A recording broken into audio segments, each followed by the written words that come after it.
Welcome to the Sports Hangover. I'm Michael Benatar, joined alongside J Dawg. Mike, this is great. We took a few weeks off in July and boom, it's August, it's training camp, it's fantasy Comes football fast. draft, it's fall, it's all here. How are you feeling after our fantasy football draft? We had our first one, and I would say it's probably the bigger one. It's clunky, Excel sheets. It's not on an app for some reason. A lot of errors throughout, issues with people logging in. How do People you will feel? think you're crazy for saying this. It's literally a Google sheet where I spend most of my 40-hour weekday in a similar sheet. And I want a weekend where I can just go away and get into a clean app. There's so many of them out there. Our friends build some of them.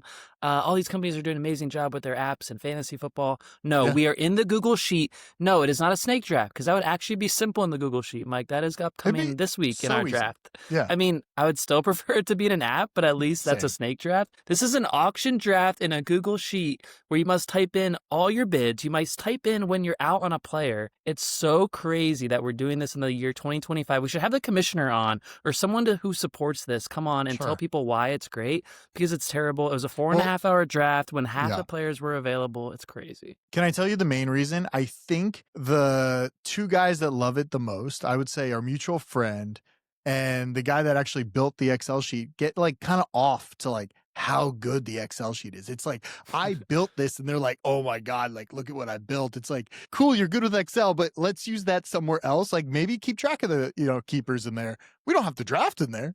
Everything's in this dumb Excel sheet. It's annoying. Again, great work function and can pressure coworkers with your Google Sheet skills, your Excel skills. Mutual friend is loving the algorithms. He's crazy in the sheets, whatever they call it. He loves that stuff. But it's not the way to go. But you, Mike, so this was an auction draft. You, of course, you're sharing a team with your co-commissioner, as you do, and two minds better than one.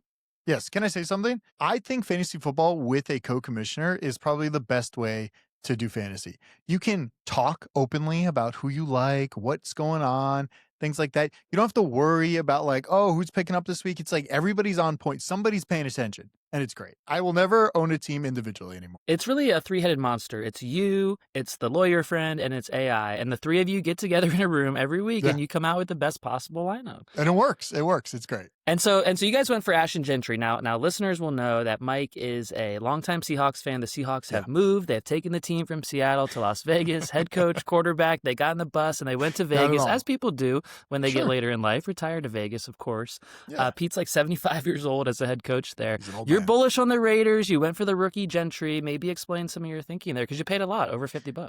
We paid $54. Next to Saquon, I think is the most expensive running back that went on the board. I thought other running backs were going to go more expensive. We looked at the board. We said there are no top 10 running backs or in the top 10, top 20 that are really available. There wasn't a ton of super talent in the first 20 overall picks. Now, people don't understand because it's a keeper league. A lot of people did keep receivers, Mike. I actually might disagree a little bit. I thought there was a lot of running backs available, and there was no receivers available coming in. Well, we were pretty good on receivers, so we're we got to go big on a running back. Yeah. I hope he's good. And now I'm hearing Jacoby Myers is requesting a trade because he saw Scary Terry get his signed contract in Washington.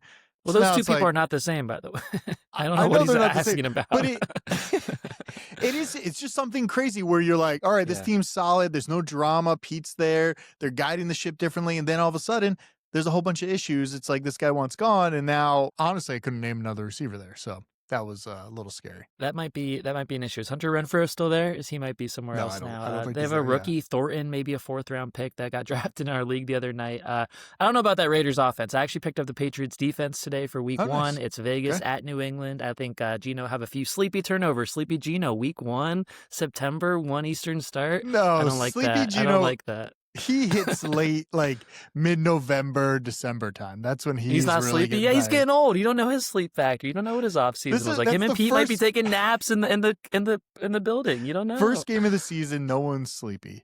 And then we should talk Survivor later in the pick in the show. We'll get because there. you're doing Survivor this year. I'm doing Survivor. Yep. You didn't like what I was talking about. Well, we'll get to Survivor in a second. Stick with fantasy first. I actually went a little different route. I did not spend $50+ for a running back in the year 2025. I chose not to do that. My running back was James Cook. I know he's not a rookie anymore. You actually had James Cook. I traded him to you last year. I think he's a great bounce back candidate. The guy got paid. The offense still runs through Josh, of course. James Cook is right there. They don't have a lot of receivers either. It's a little bit Raiders-like, where I think James Cook's going to catch some balls out of the backfield. If you're watching Hard Knocks, they love throwing touchdown passes to James Cook coming out of the backfield. So that was a tip I got on Hard Knocks. My only issue is when there is a room full of a ton of running backs, it worries me. I cannot name who the running back is, the backup running back in Vegas is, right? We have Gentry, and then that is it. Oh, he's a workhorse. When you take him 7th overall in a draft like the Raiders did, that man is going to work this year. So it's also like you look at, I mean, I know this is not a comparison, but you look at the Jags, and the Jags have they're literally keeping 4 guys as running backs. So that means either you can't decide or they're all a little bit different, but I don't like the committee style. I just think what I saw last year, it seemed like Bills were going more committee. Like it wasn't a full, you are the number one guy, you be playing the entire time. Right? Well, that's what they paid James Cook like he's about to be the guy. Ray Davis is there. Maybe he steals some touches over time. We'll see how it works out. The other thought for fantasy I want to give the people, Mike, is the mix of what I did in the draft was get some veterans, get some James Cook type players, get some older receivers as well, but then go young, go for opportunity. Go with the guys, a mixture of the guys who you know are solid, who normally perform, and the guys who are younger, who you haven't seen perform yet, who you expect to rise up to a better level. A few guys in drafts. One I got was Matthew Golden on the Packers. Another one who's hot is Emeka Ibuka. On the Bucs is a great player. Amari and Hampton, the running back for the Chargers, has a big opportunity. And the Harbaugh offense where they're afraid to let Justin Herbert throw the ball. And then there's one more, RJ Harvey from UCF, of course. He's with the Broncos. Sean Payton might love him as a second-round pick. So those are some rookies you might want to leave your draft with, including Gentry, of course, because he's up there with those guys. Can I just say one thing? I think last year was a rookie phenomenon where a lot of these young guys popped off. There was like Brock Bowers, Brian Thomas Jr., Jaden Daniels. All those guys came in, and all of a sudden it was like, holy shit, these guys are winning leagues. They're rookies. They're coming in and performing. Yeah, I don't think that happens every year. People have drafted rookies. We have a guy in our league, Edgar, who only drafts dollar players for years. Looking for value. Future value. Everybody's about value in the league. He has not won in a very long time because this doesn't happen. I think it was a phenomenon last year. I want to say it's going back to the norm, and maybe one guy, maybe 2 guys pop off. It can't be what happened last year where all these guys were just winning everything. Mike, I hear the take, and I'm here to disagree with you. College football is changing. It is becoming a big business. It is becoming like the NFL. They're all getting paid. They're having NFL offenses in college now. I think the receivers and the quarterbacks coming out, they're going to wow us year after year. It's like they're getting paid to play college football. It's almost like they're becoming a pro rookie sooner than they are a rookie, right? It's like their sophomore year at LSU with all these games in front of 100,000 people might be like a rookie year used to be 10 years ago. And so we'll see if that develops. I'm still bullish on rookies. I like guys coming into the league, getting them at value, and especially in a dynasty league like ours, getting them young. And for Gentry, you'll have them forever. If you're in a redraft league, would you draft all these rookies that you like right now? Because I think it's like you want more performance in a redraft league, right? You're looking at it, even if it's snake draft, like, yeah, maybe you'll take a shot in the later rounds for a few guys. But in those few first ones, like Gentry was $54. He is not a later round guy. He's a first round running back. And I took him, and I'm hoping it worked, but who knows? It might not work. So in a redraft league, right, there's more risk because you don't know if these guys will perform. You haven't seen them. I've seen James Cook perform year after year, and I know he's going to be there in a redraft league. There's certain guys that you know are going to be there. The rookies, they could perform amazingly, and they could be a first-round pick next year, and you get the incredible value. The volatility's there. It's like a meme coin or a hot stock. It might be hot at one point. You might lose its value right away, and so we don't know. Let's get to Survivor. Okay. Yeah. I was just going to say, for the wide receiver on the Bucs, this dude has the most hype I've ever seen on a player in my life. Like, things are like, oh, he should be number 1 receiver on the Bucs at some point. It's crazy that this rookie is getting that much love. Like, it worries me to the point where it's like, we've all bought in. You can see who buys in to all the like pre-game, all this stuff. Like, oh yeah, the roster updates, all this stuff. You can see it in our league. I feel like a lot of people love to follow the everything. I mean, we all have the same information. I just can't believe it sometimes.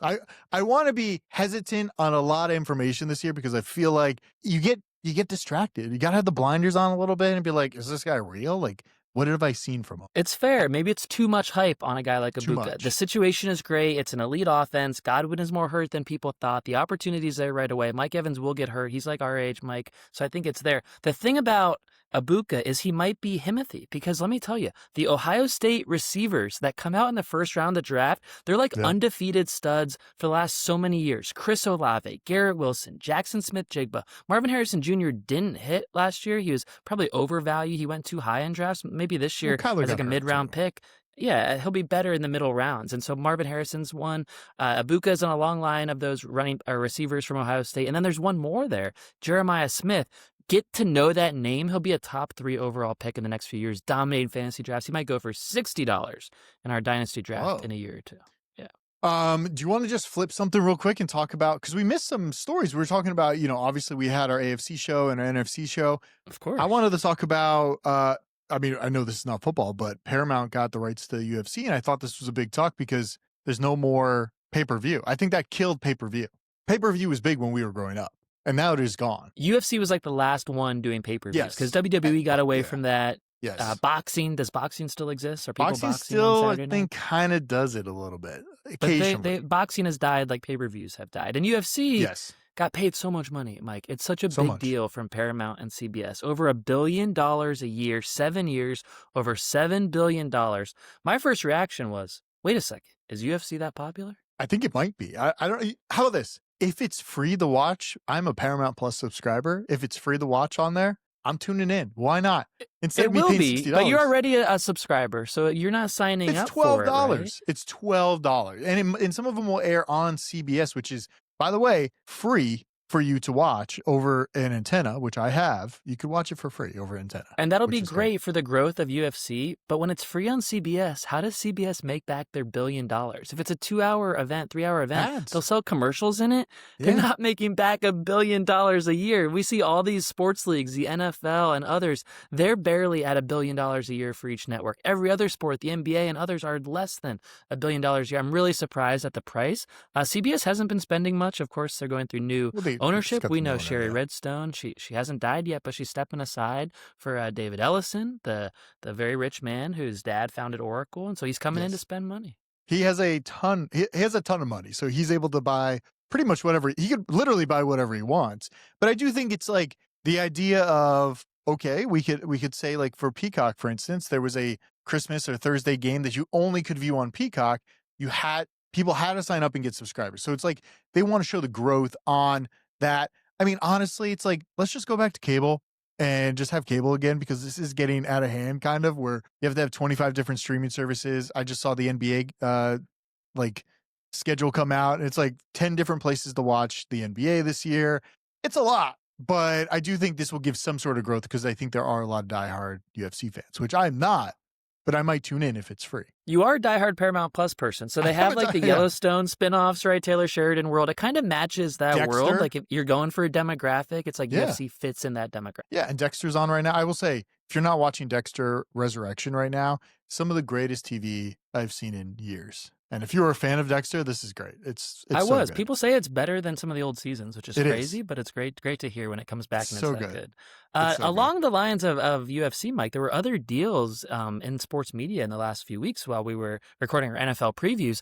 WWE is jumping from Peacock to ESPN, part of the new ESPN app. Oh, yeah, the NFL and ESPN got in bed together, and they're not getting out of bed together for a long time. They're sleeping together going forward, because the NFL now owns 10% of ESPN. This was a new way to do a sports deal, and I give you credit because you wrote an article about this and sent it out to our Sports Hangover Substack members. People, if they're not subscribed, they miss out on great context like this, right? So first, tell people where to sign up. Just go to Substack, search Sports Hangover. You can go to substack.thesportshangover.com. You can find our Substack there. Everything's free. You can read it all free. But yeah, it's a big move for the ESPN app. It's a huge move. NFL Network is going to the ESPN app, which isn't the biggest deal. There's like 4 to 7 exclusive games on there. Maybe people watch the morning show. Maybe they don't. What's a huge deal is NFL RedZone going behind the ESPN paywall on this app. And we know, Mike, we get a great deal on RedZone. At least I do, because I don't have Sunday Ticket. I get RedZone for $10 a month from YouTube TV. I add it First week of September, I kill it the first week of January, and I pay like $40 for 18 weeks of RedZone. One of the best deals in sports, not this year, but when this deal goes through, either in 26 or 27, ESPN is going to have RedZone on their $30 a month app. The app will probably be $40 or $50 a month by then. We are losing the best deal in sports because of this merger. Well, I wonder if they're going to still license it to like the Tubies and whatever else, the Hulus, anything like that. If you can have RedZone. Why would they, right? Why would they? Why not get people? I think they want their app to be essential. Now, is that up to the NFL or is it up to ESPN saying, well, now we own the rights to the RedZone. You no longer have access to this? Because I went YouTube TV free this year. I just have Sunday Ticket plus RedZone through YouTube. So my YouTube app has all of it in there. So instead of me going to YouTube TV, it's all on there because I can get all over there. I can get NBC, CBS, all that stuff over there. You're reinventing cable, like you said. I am reinventing cable. It's very confusing to find games. I'm like, where's this? You see a lot of logins. A lot of logins, though. A lot of logins. So that's crazy. But RedZone this year, it doesn't get touched, but next year it will be touched. And then ESPN isn't done. They're also adding MLB TV, it sounds like, in a new MLB TV deal. So them to stock up on things like MLB, WWE, NFL RedZone, they're essential to fans of those properties. I think they're on a hot start with their app. Maybe the app wasn't working on day one. Maybe it's too expensive at $30 for a month for the app, but maybe it's off to a good start. Well, the other one I'm curious about is the Fox Sports app because that just came out too. And it was like, it seemed like it was more for like over the air stuff because there's no reason why I need Fox Sports app and pay if I can get the games on Fox locally, right? Unless it's blacked out, but then I get another game airing. I'm not really sure how the Fox Sports app works or why it's even here. It's just like, we have an app too, guys. It came out kind of the same day as the ESPN app. And I'm like, why do I need this? And I have no idea. And they are merging, they're partnering where you can sign up one time for ESPN plus Fox, pay an extra $10, $40 a month. It's so expensive. And that's just ESPN and Fox. You're not getting so many other things. Fox One, I don't know what they're doing in streaming. They haven't really been a part of streaming so far. Maybe that's a win for them. They haven't been guzzling money on streaming, but they haven't been adding acquisition in streaming. So we'll see if Fox One does anything. Not bullish on that one. Do you want to hit up some manifesto rules for week one, or do you want to do Survivor? Because let's talk Survivor first. Because we'll back up a second. You went to Vegas for a very important trip in the last couple weeks, and I just want to mention before we get to your Vegas trip, I also went on a trip. We both went to our favorite places. You went to Vegas. Did you go Baja Mar? On a cruise. I wish I went to Baja Mar. I am a cruise guy. People will remember we did advertisements for Baja Mar. We did promo reads for years. Oh yeah. I might start doing promo reads for Virgin Voyages, Mike. Whoa, it was you love amazing. Cruises. I love cruises. So efficient. I'm a cruise guy now. It was efficient. It was fun. The food was amazing. Forget the dining hall vibes that cruise ships give you. Think about 8 amazing restaurants on board where you can book reservations and go eat all you want for free. Korean barbecue was one of the best nights on the trip. Great Mexican food. The steak and lobster place was amazing. All included. Wow. All free. You get to get on. There's no kids running around. There's great activities. I'm a cruise guy. Check out Virgin Voyages. They're running some great deals right now. 70% off for a second sailor. So if I'm a second sailor for my cabin, Mike, I might be checking it out again. How long was the cruise? Only 4 nights, which I think that's a sweet spot. I think 7 to 10 is getting pretty long. Now we're looking at a Mediterranean cruise for next year. I'm going big. That could be 10 to 14 nights. I got to figure out if that's it's a long time on a cruise. Okay, interesting. That's great. I don't hate cruises, but it's also like I would rather sometimes not go on a cruise. You know, it's like a thing that you don't really want to go on, but it's like, all right, I'm here. Like, it's not that bad. But then you watch the Poop Cruise documentary on Netflix, and you're like, well, I didn't watch it before. I was told not to watch it prior to my trip. And it's so funny when I told people I was going on a cruise, you're actually one of the few people in the middle of like, I could go on a cruise. I don't love cruises. Most people are like, I love cruises or I will never step foot on a cruise. It's hard to find people in between like you are.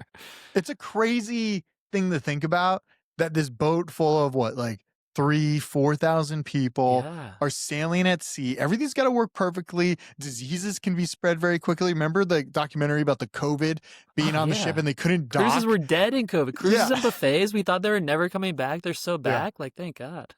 So it's a crazy time. But yes, I went on a trip too. I went to Vegas, entered the Circus Survivor contest, $1,000 entry, and all we got to do is survive, pick a winner every week.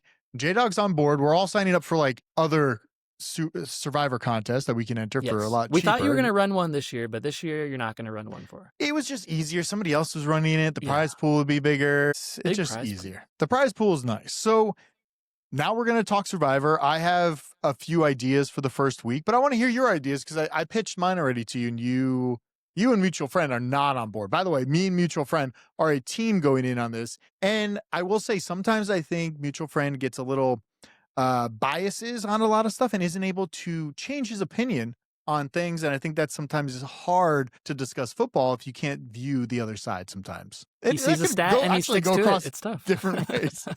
could apply to a lot of things. You just want to come over to the middle sometimes. You just won't do it.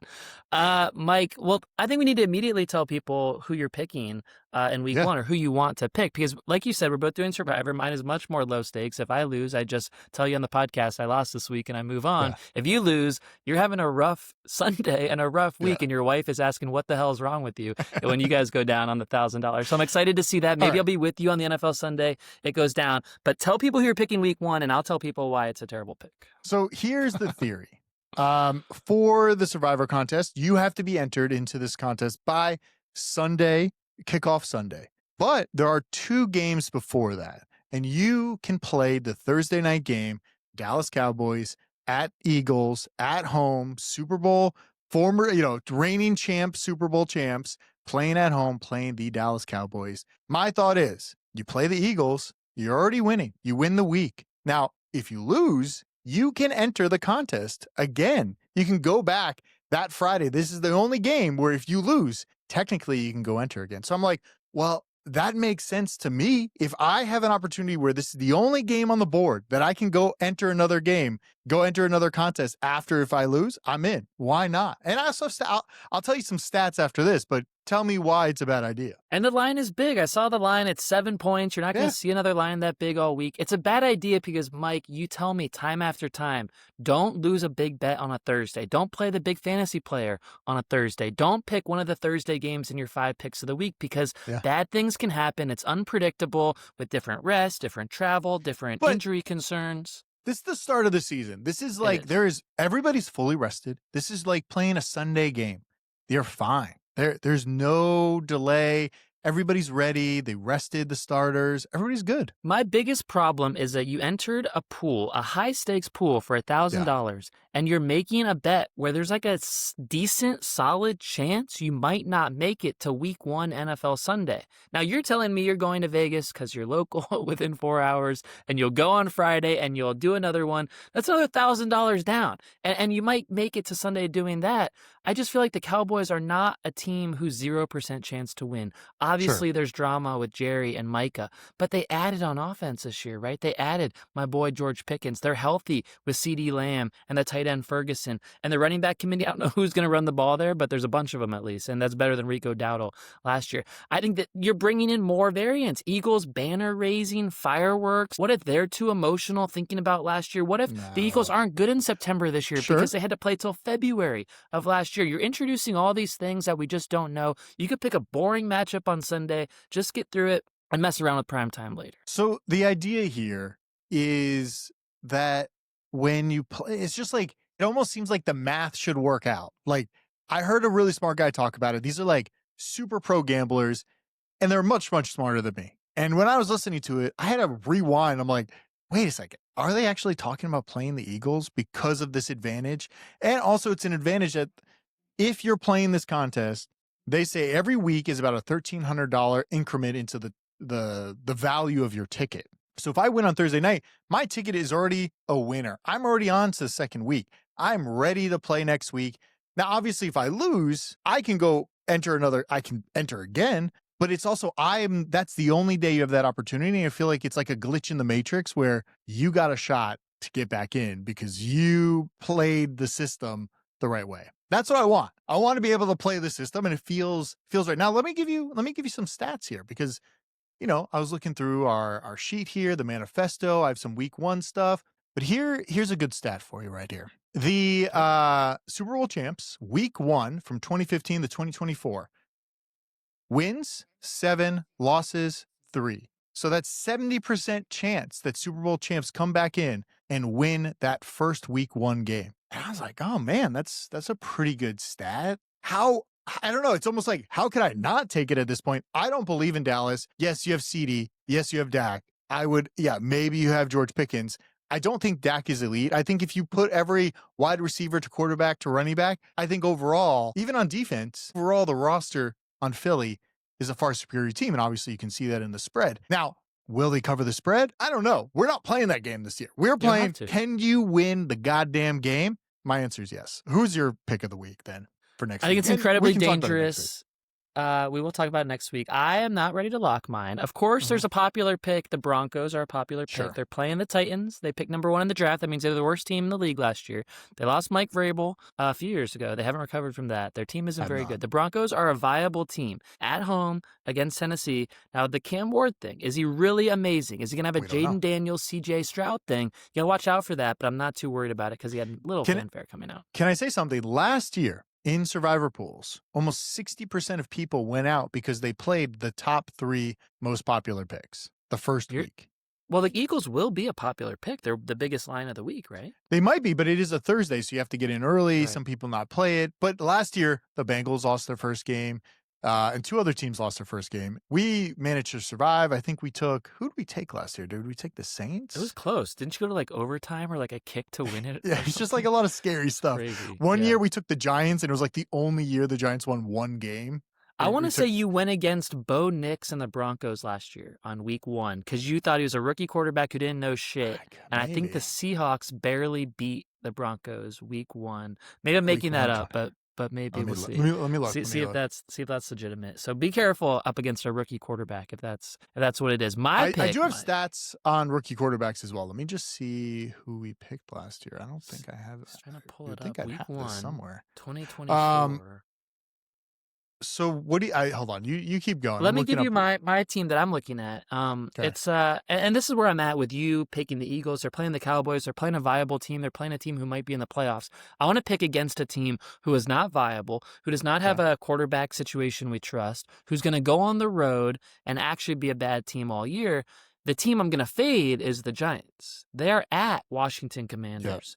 That's a 6-point line. Washington is locked and loaded. They're bringing the head coach back. The quarterback is back. Scary Terry is back. The Giants maybe they're better this year, but maybe they're better with Jackson Dart. They're probably not better with Russell Wilson, who's starting the season. They're probably not better with a rookie running back who hasn't learned blitz pickup yet. They're probably not better with Malik Neighbors and no one else on offense. And so I'm going to take the Commanders, I think, as of right now. We played Seattle against Denver last year. Seattle won. Yeah, 26-20. We played that game. Even though Denver was driving, Bo Nix was driving, and you thought going against a rookie quarterback was a good idea. So that's a warning shot. That is. So that makes me not want to play. How about that memory? With Denver this week? That's good. Yeah. Well, because also we wanted to play New Orleans, and New Orleans beat Carolina 47-10. Big difference, but. This year, you could probably pick Arizona against New Orleans, but Arizona's going on the road, so there is some caution. It's just weird because I have a problem thinking a lot of teams change, but our opinions on the teams have stayed the same, right? We look at Tennessee, we're like, oh, yeah, they're a terrible team. We look at Arizona, we're like, I don't know, like, is Kyler Murray good? Like, there's a lot of things we don't know, and the Saints are the same thing. It's like, Spencer Rattler is probably not a good quarterback, but I don't really know because now he's had a whole offseason and last season to kind of I think he's the starter this year. So it's scary, especially when it's like, oh, they have to win. When you don't care about it, you're just like, oh, yeah, I'll just pick that game. But we care, and you think about it too much. The Saints might go 0-17. They actually might. Do you want to share some rookie QB stats? So I have new head coach records. So I have new head coach records from 2013 to 2024. New head coach records are 34-49. So not great, but not bad. Like some 40% win rate there. Cowboys have a new head coach, Schottenheimer, but he was there last year as a coordinator, so he got promoted. I don't know if that worked. I don't know if I like that. Do you like when the coordinators get promoted? Do you think it's I don't like what's going on in Dallas. It's dysfunctional as fuck. It's terrible in Dallas. They hired a head coach who was their coordinator. Schottenheimer had no head coaching experience because he's a yes man for Jerry. I think Jerry's running the offense like he's running the defense, like he's running the front office, like he's running negotiations. The whole thing is messed up. I think what he's doing is actually illegal with Micah Parsons, by the way, but that's a whole different story. I have week 1 road division underdogs because this is one of our big stats. Road division underdogs since 2014 are 37-15 against the spread and a 40-38 straight up record. So about 50-50 straight up record for divisional dogs. A road divisional dog. So you're telling me to look out for the Giants in Washington and Dallas. Which also would be Dallas against Philadelphia too. Mike, week 1 is so tough. They want close games. They want the marquee teams playing each other. So it's like you're not getting Bills and a shitty team. You're getting Bills, Ravens, and you can't pick either one of them. It's the toughest week. I need to get in the lab, and next week I'll have a firm answer. Maybe I'll surprise you with something. But right now, wait, is Russ playing? You want to play against the Giants? I want to play against Russ. Yeah. Who is he playing? The Giants? Commanders? Yeah. Commanders. I have worst QB records in prime time since 2020. Russ is 9-11 in prime time. Is he prime time that night or no? No, Russ ain't playing much prime time on the Giants. No prime time on the Giants. Another crazy matchup in week 1 we can talk about next week is Steelers. Aaron Rodgers going to New York to play the Jets at MetLife. Is he going to carry the American flag out for the visiting Steelers? Will he make it to the 50-yard line? I don't know. Do you think they're actually going to be good this year, the Steelers? I mean, we can talk about it next week, but like... I actually think the Jets might be better than the Steelers this year. Wow. You believe in Justin Fields? I think Justin Fields is the best quarterback on either team. Wow. Okay. Yeah. That's big. You know what's weird in our fantasy draft? Felt like everybody was drafting like Bears tight ends, Bears wide receivers. But Caleb Williams, undrafted in our league. So if you don't believe in the quarterback, why are you going to believe in all these wide receivers? Who's going to get fed the ball? I think they believe in Ben Johnson, the new head coach, calling the plays. And it's like, but can we just figure out this QB? Like, we don't really like him. He misses the target. He misses the net in training camp. He pouts about it. Ben Johnson is not... The Bears. Yeah, I'll tell you, I didn't touch a Bear. I'm not touching Bears because the distributor matters, right? I'm touching Bengals because Joe Burrow's there. I'm touching Ravens because Lamar's there. I'm not touching a team with a bad distributor. Mike, we got to get out of here soon. But before we do, can I do a quick J Dawg Takes On? Yeah, go for it. What you got? All right. Thanks for the music. J Dawg Takes On this week is what are we doing with the Shadour Sanders controversy? People are literally online saying the Browns are throttling this man, that they're a conspiracy theory, that they're not letting him compete. Hello, the draft lasted many, many rounds, and Shadour Sanders sat there on Thursday. He sat there through Friday, and he sat there for half a Saturday. The entire NFL had a chance to give this man a job. One team gave him the job. It was the Cleveland Browns. So the idea that they are throttling him, that they don't want him to succeed, is bullshit. If they thought he was the best quarterback, they'd put him out there. Turns out Dylan Gabriel went to a great university. He's well coached, well educated from UCF, and he's the one who's ahead of Shadour Sanders on the chart. We know Joe Flacco made it to like an AFC championship game. Of course he should be playing over Shadour Sanders. I'm actually a Shadour guy. I think over time he might be a decent backup. Maybe he plays more in the NFL this year. But the idea that people are hating on the Browns for not letting him do more is crazy. They're the only team that's giving him a chance in the first place, and he hasn't taken advantage of it so far. He should be a fourth-string quarterback at this point. He's proven nothing to us, and online needs to chill out about these conspiracy theories because it's too much, and we're conspiracy theory people. Yeah. Did you see the offensive line that was guarding him in his last preseason game all got cut from the team? Yeah, I saw him backpedaling so far backwards. Where are you going? I do that in Madden, and you pick me off when I do that, Mike, because I go back so far. You got to throw it back those yards too. You know. I mean, I will say, you could pull the tapes before he got drafted. I kept saying no one really wants this like hype, this everything. You're already a branded guy. You already got this. I think it is hard for teams to do that because it is a lot for the organization. It's like you want to be a team player, not an individual. It's like wait a few years to become the Tom Brady and get your Rolex deals and your, whatever, Croc, what shoe company? Birkenstocks. He had Birkenstocks for a long time. And it's also why Shadour fell in the draft. But you're right. You and the Denver guy who's a Tampa fan. We have a few of those. But the one who sends memes all day.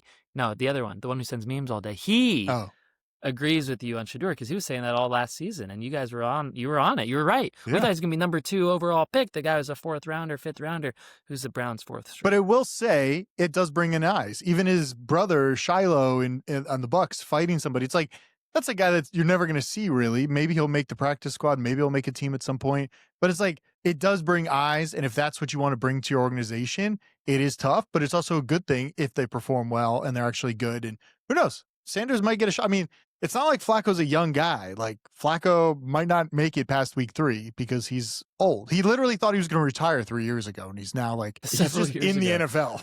But I think he has a lot of kids, and he like tried to be a dad, and I was like, "This is stressful. This is crazy. I'm going back." You can relate to that. You'll go back. He's like, "I'll just go back," and he'll bring him to the game. They can watch me being play. A Browns quarterback is less stressful than being a dad somehow. Getting sacked by a 300-pound man. All right, check out our Substack, the Sports Hangover. Follow us on YouTube. Subscribe to us on YouTube. We are there. All the clips, the shows, everything. If you want all the written content, There's a lot of it on Substack. The podcast also comes through. It's very handy to get it in the email, get the written stuff, the podcast. It's A all story there, that which we is good. talked about today was emailed out 2 weeks ago to Substack members. It's like you're 2 weeks ahead of the podcast if you subscribe to Substack. We're content machines over here. Hopefully, maybe we'll get bundled into ESPN or something. Bundle us, yeah. Yeah, bundle us. Take us. All right, good show. See ya.